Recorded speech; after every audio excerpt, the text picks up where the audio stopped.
Good evening, everyone. Welcome to day 2 of week 3 of the Fort Meade Cup. I am Staff Sergeant Washington. Gamer tag is Logan Silvers, joined here by. Techno Slaughter Ondell, Gamertag Eternal Cries, and finally, And Staff Sergeant Porter Sejuani's Flail. Welcome. And so we are kicking off the night here with the 41st Vikings versus the Joint Team Maritime Vanguard. Adam, do you want to go ahead and list off the players who are playing tonight? Yeah, on the side of blue for the 41st Vikings, we have Senior Airman Jelmir as Loud Mutes in the top lane, Staff Sergeant Canty as Afro Rude in the jungle, Senior Airman Burnett as Mr. Thunder in the mid lane, Senior Airman Potter as Bristol's on 80 carry, and Senior Airman Ridgeway as Tony Tallboy on support. for Maritime Vanguards, we have our First Class Washa as IS Tallow, Specialist Dodson as Druid in the jungle, Specialist Moore as Juicy in the mid lane, Private First Class Herworth as Zazel on 80 carry, and finally Corporal Bowden as Hyper on support. Now, tonight's going to be a little different due to some hiccups on Riot's side. As you can see, we're just going straight into a game. Odell, you want to go in a little bit about what that's going to look like? Yeah, so with patch 14.4 coming out recently, it has completely broken Spectator. You cannot look at it through live games. You can't even use external sites and look at it. The .yaml file pathway has been completely separated, so it does not work. Basically, we have to wait for games to be played, grab those replay files, bring them back then, and then actually spectate them that way so we can give you guys a presentation. So this week and until it gets fixed will be a little funky, but this is the workaround until Riot actually kind of undoes and fixes what they broke. Yeah, a little bit unfortunate, but we will make do with what we have available to us. Yeah, it's just going to be a little bit of a work in progress, and we're going to look on to some of the other leagues to see what they're doing for their amateur leagues and how they're going to feature their games still. Yeah, as far as unfortunately, we couldn't really talk about the draft phase because obviously we can't commentate on it. But as of right now, if you look aside for both Maritime Vanguard and the 41st Vikings, Maritime Vanguard obviously just kind of wants to poke them out for a little bit before they go all in. But from the side of 41st, they have a full pick comp. You have Viego, Malzahar, Nala. So I say that, but there's an early fight going down the top lane. Some autos, you can't escape so good. All right, but yeah, if they can play the early skirmishes and the pick fights correctly, the 41st IS will be able to get kills in their back pocket. But if not, then JT has a lot of strong scalers, especially the mid to late game. You have IS Tallow on the Alawi, you have Juicy on the Aurelion Soul mid, so those will be two champions to kind of look out for as we slowly transition to the mid game. Yes, and so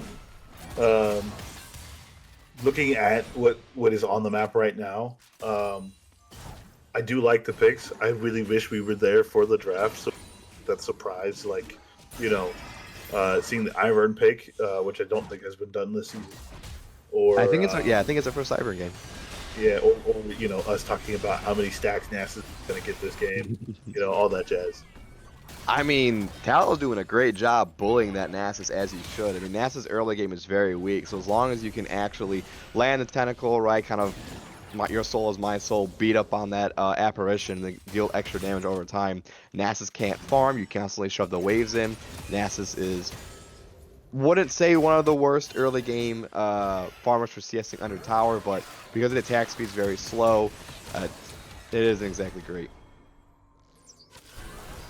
Yeah, a bit of a gank coming out here from the Maritime Vanguard. They're going to walk in with the Ivern and just get a little bit of damage down, zone them away from the wave as the wave control goes back in favor of Maritime Vanguard. And we saw a little bit of a trade happen in the mid lane as well, with Afro Root trying to help Mr. Thunder out a little bit, pushing back Kuki. Nautilus goes in, but I don't know. It's a 3-on-3 fight. They do have extra damage. Ash is slowly gets stunned up by the Viego, and that's great flash out of Zazel.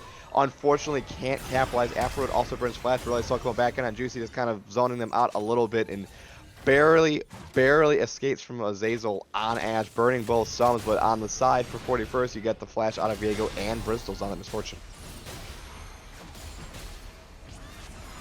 Yeah, Mutes is kind of playing a really dangerous game against this. A little bit. Against Tallow here. I mean, if he flash W's, Oh. never mind. I don't think if he flash W's, he's dead, but doesn't even have to. The tentacle slaps and gives him first blood for the side of joint time. Yeah, Joint ever time? since- Jeez, joint team. joint team. Yeah, ever since Riot buffed Alawi in her tentacle range, it's been a very interesting for under tower play. Yeah, I think they also reduced, I believe, her 80 percentage on her ultimate as well. They kept the range, but they said that her 80 percentage was a little overtuned. So with the patch 14.4, it went from 125% AD ratio to 100%. Yes, and then I think that when the initial change to her passive came through, it was also a damage reduction on the tentacle. It was, yes. Yeah, so realistically, I think right now, we'll see from this game how different Alawi is, but lately she's been very, very high damage. I mean, Thunder's gotta be careful. And from Great Druid route. onto the mid lane, going on to Mr. Thunder. He will have to flash out, but not enough damage to take him down. It just barely escaped. I mean, kind of saw an opposite side, right? We saw Ash and Zazel kind of barely escaping, and again, Mr. Thunder escaping, but compare both lanes, at least you have Emilio to kind of do that disengage to keep him away. Malzahar doesn't really have any escape options, as we see another gank coming top side for Mutes. Yeah, Ivern walking in here, but Fury of the Sands will get dropped from the Nasus to make him a bit tankier as he tries to walk out of there, and he does look like he will get out safely as Viego waits in the miss. And we saw there that Alawi put out the Leap of Faith ultimate that we were just talking about. Not really getting too much damage out, so there is a distinct difference in the damage that she could do early on. I mean, Tallow could do early on. But the one thing that is important to note, though, is you have Prio on these voids. It's essentially going to be, going to be theirs. You do see rolling up. Oh, Nasus doesn't have flash. No ghost. He's all alone. He will eventually die. Getting it over to Juicy. So good job by IS Halo, allowing your mid laner to get a free kill, putting him on that one of those hyper carries, and yeah, just great rotation up. And again, you had to burn Ghost and you had to burn Fury of the Sands to get away on Nasus. Doesn't have it as coming back to teleport in lane. So not only do you die, but you look at the wave topside, it's perfectly frozen, actually pushing towards JT. So IS Tallow can get this, get a recall, get a teleport, and Nasus is about to just, lose a large amount of CS and experience points in that topside. Yep, and then with Druid being able to go in with basically a pretty healthy grub clear, is definitely looking in favor of the Vanguard. Yeah, so far they played the early game really well. Hook barely misses by 2020 tall boy. But yeah, no, it's just, this is exactly what I was talking about, right? Early game, it's kind of the pressure is a little bit on 41st. You need to find these skirmishes, you need to find these early fights. But if JT is allowed to scale, if they even have any sort of early kills in the pocket, the game can slowly snowball out of their control as long as they're just being cognizant of what they're doing in the mid game. Another auto come down. Further Sands does get popped, but Alawi is instead going to pop. Oh my goodness, I have it written down. I can't think right now. Leap of Faith. Leap of Faith. Thank you. I have it written. I didn't have it pulled up. Leap of Faith comes down and barely. Loud Mix is gonna escape. Emilio with the flash. Oh, Cleanse getting gets dropped it. by Bristol's. Flash coming out from Hyper HD to finish off that kill. Now, Tony Tallboy looking for an opportunity to get a trade kill over here. Azazel walking around trying to kite out with the Ghost, but Alpha Rude is now here ready for the gank. That will be a kill going down to Alpha Rude. Meanwhile, in the top lane, Juicy Kooky getting that kill onto Loud Moots and flashing out of there. Does get the flash, and again, we explained that not only did he teleport top, lost a wave and extra XP, voids were taken, just died again for third time. I mean, this is IS Tal's lane on Salawi. She now has free roam to do whatever she wants. This is completely out of control. And you look at the mid lane, Juicy gets another kill in the Pocket of Lane Soul, 2-0. Has a shutdown actually. Gonna build the Rod of Ages as an early item. Great pickup. So from the side of it, JT is doing a fantastic job in the early stages, not even 10 minutes in. Yes. Next time we have Nasus on screen, let's go ahead and get a stack count for our viewers. Yeah, you know how important those stacks are. Ooh, Daisy coming Daisy. out into the bot lane, trying to lock down Tony Tallboy, but the bullet time will be thrown out there in response. The stun from Alpharude does get knocked back, and then Enchanted Crystal Arrow will go wide. Azazel flashing in, going to get their teammate really low, and that will be Tony Tallboy going down, and now they're going to rotate onto the dragon. Yeah, I was maybe he didn't have the flash coming out of Azazel, but hey, that's fine. Kill secured, doesn't matter. That's another dragon from their side, and unfortunate. Alpharude tried to flash stun, but Milio Hyper knocks him back, says not today, and that's why I wasn't able to get it off in time. Does have Heartbreaker, maybe wants to try and steal this. Yeah, definitely looking. He's walking up in the mist, but now Juicy Kookie coming in to zone them off. Does have a lot of damage on that Aurelion Soul. Yeah, we'll see what happens. It's kind of hard because, like, they're just going to give it up. They're just saying, it's not worth it. I don't have flash. If I go over and if I don't take it, I just essentially trade over a free kill. So at that point, just give her the first dragon. That's not going to matter in the long scheme of things. But how do you feel about Hyper's Milio? I think he's doing a fantastic job just helping out the team overall. I think he's doing pretty great here. Yeah, I don't think he's traditionally a support player, on but that. he's definitely doing a pretty good job so far, playing a lot of peel and turning that peel into a bit of aggression with some counter engages. Meanwhile, Tony Tallboy dropping the dredge line will connect, but not able to do much more after that. Hey, but he's not doing nothing though, right? Ooh, Mr. Thunder dropping the Nether Grasp onto Juicy Kookie over there, and that will get responded by Falling Star, but not able to do much more. Going to drop the space, you know what's, and we are going to move away. Oh, getting actually really low. Juicy Cookie's gonna have to be careful here. Going to slowly kite away. You gotta be careful to not chase into that too much. Druid flashing in to get a shield, and that will protect his mid laner. Oh no, the Q connects onto Mr. Thunder. That's going to get him really low. He has no flash available. And now Alpharude coming in from the mist, getting the kill. Huge protection from both junglers and over-aggression from one of them. And see, that right there is one of the... Yeah, that right there is one of the biggest problems that I run into as a jungler, and I'm sure many other junglers. Like, when you get those blinders on, it's like, oh my god, blow it. Kill it. You get the kill, though. You get the kill. Yeah. Druid probably didn't even see Alpharude's mist come out of the jungle or anything like that. It's very easy to have blinders on. Man, that looked funky. A lot of Mutes is playing a very dangerous game, getting basically walking up to a Talon and being like, hey, I'm here, take my soul. Yeah, a little bit of Peachy Myra energy going on in the top lane, staying in the lane as Nasus with little to no mana, just trying to salvage whatever you can, but honestly, it's putting you slowly more behind than it really should be. Let's get a quick stat count on Nasus. So it looks like he's about 219 stacks so far in the game. Doing pretty good. Almost double the minute marker, so. But I mean, you look at the lane by lane. I mean, obviously top lane, that's all in IS Talos' favor. Jungle, that's going to be in Viego because he's able to get some kills. Again, he's on Void Grubs too. They don't realize it. Yeah, they don't realize it. Viego has to walk in with no vision. Yeah, Ivern surprisingly good at taking these Void Grubs with the AoE shield, being able to damage all three at once. He's going to have Alpharude retreat, and meanwhile in the mid lane, Juicy Kookie just being a lane bully. That's rough as a jungler. I mean, Sejuani's player can relate, is you want to do voids, you want to stop it, but your top laner's been kind of been pushed in all game. Your mid can't rotate, so essentially it's a 2v1, it's just a suicide mission, so you just have to slowly accept your fate and walk away, and that's rough. And you know what? One of the things I've noticed is even though you can get all 6 grubs, right, it still doesn't necessarily mean that the game is either won or lost, right? No. The grubs are in a very interesting place where they are game changers, but it's the same way as like losing both Rift Heralds, right? You can lose both, you can lose towers to that, but ultimately, if they don't have the split push capability, you're not losing too much.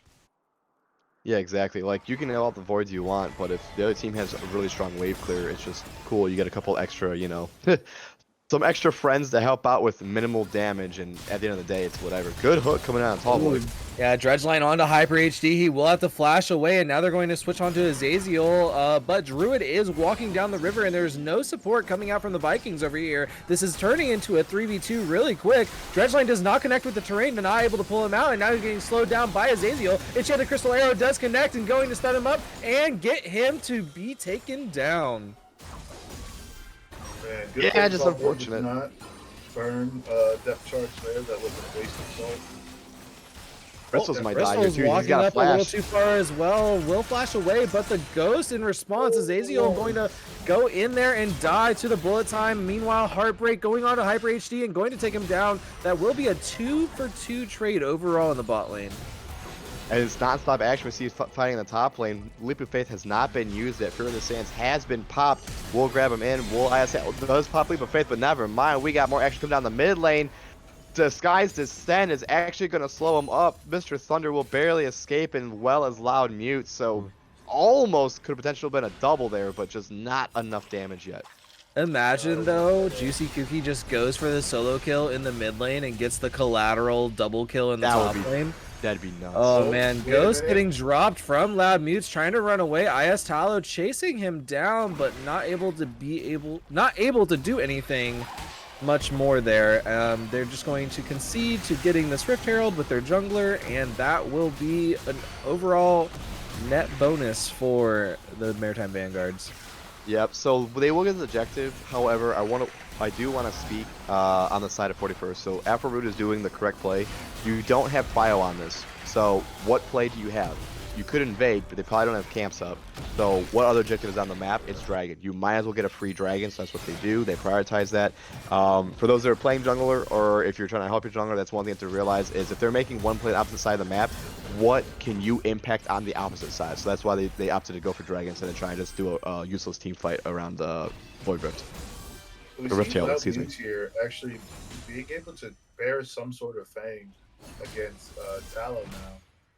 We see some damage coming out with the purchase of the Essence Root, and now that they're a little bit closer, it's not much of a bully situation in the top lane. So I haven't played Nasus in a while. Is that still a viable first option, or because you're going into a melee? Okay, I was curious because if you're going into a melee matchup, I feel like Frostfire Gauntlet might still be the optimal, but I wasn't sure if because you went more of the Essence Reaver into kind of weave in your auto attacks with your abilities.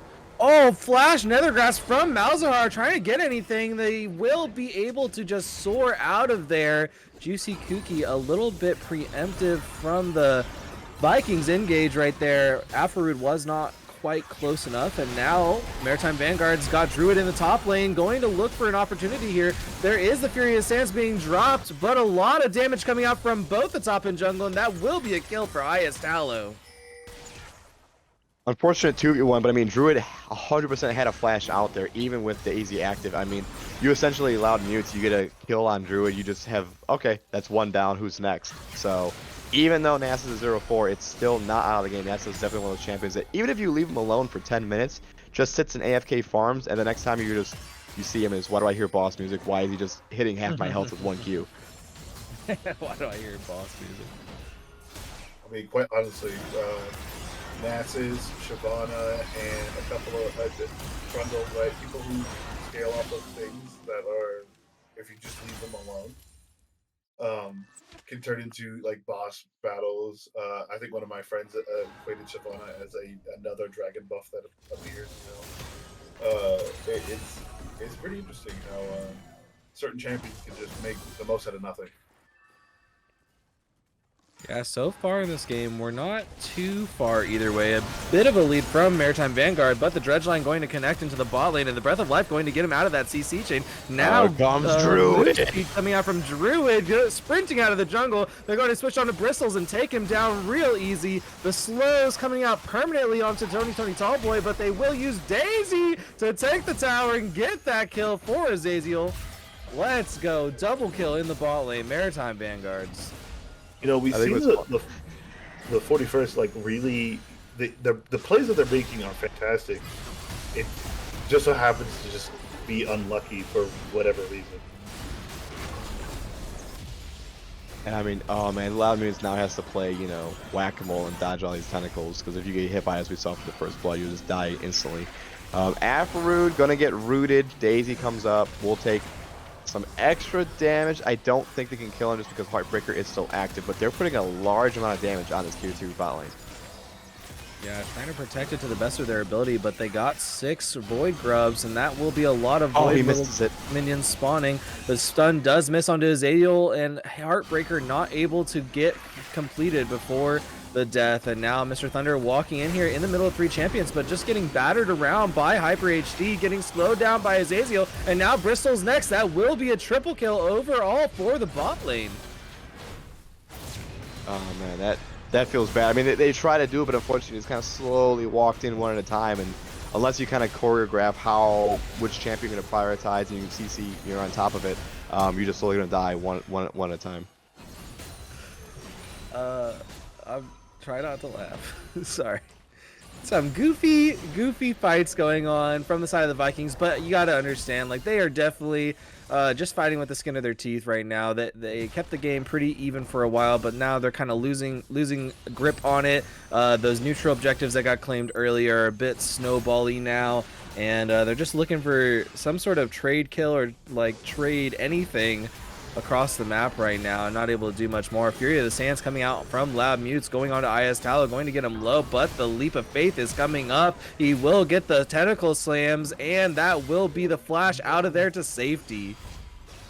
Oh no! Tony Tallboy face checking. Here comes the Leap of Faith. That's going to be a lot of healing coming out from Alawi. Not able to do much. Ignite is not available, and he is going to just chase Tony Tallboy down and take him down. Meanwhile, Mr. Thunder, into the red jungle, getting taken down as well as the skies descend white once again, or maybe the falling star. Who knows? Oh man! I just. As an Alawi player, I love to see it, right? As just a top laner, or just looking at this from a team perspective, right? The chase, it's so hard to tell yourself don't chase. He's low, don't chase. You don't know what's down there, or you don't know what they have on up from cooldown, right? Yeah, Especially when you're levels behind. It's probably been the plight of the Vikings. They definitely are showing a lot of strength in a lot of their games in the last probably 4 or 5 games at this point. But they are lacking a small bit of coordination, a small bit of decision making overall when it comes to like, hey, is it worth going for this kill, or could there be more people in the mist? Or in the fog, and overall just like not really knowing how to transfer the leads that they do get when they get a kill. Over here in the top lane, we're going for this tower, but that will be Afrood going down to the Leap of Faith, and Loud Mute's trying to get out of here, but Druid's going to lock him down, and the rest of Maritime Vanguard just coming here to collapse. That's Emilio coming in to the Baron pit, going to get him a little bit of knock up, and Baron assisting with this kill. Going to take him down, actually. Loud Mute's getting a kill for himself. The Skies Descend is available right now from Juicy Cookie, so we need to be a little careful, and that's going to be a little dragon soaring over the wall. Tony Tallboy does not get the depth charge to connect, but that will be Skies Descend with the Enchanted Crystal Arrow, and Ash is ghosting into this fight. Mr. Thunder trying to do anything to keep himself alive, and Juicy Cookie going to have to back out from that tower threat.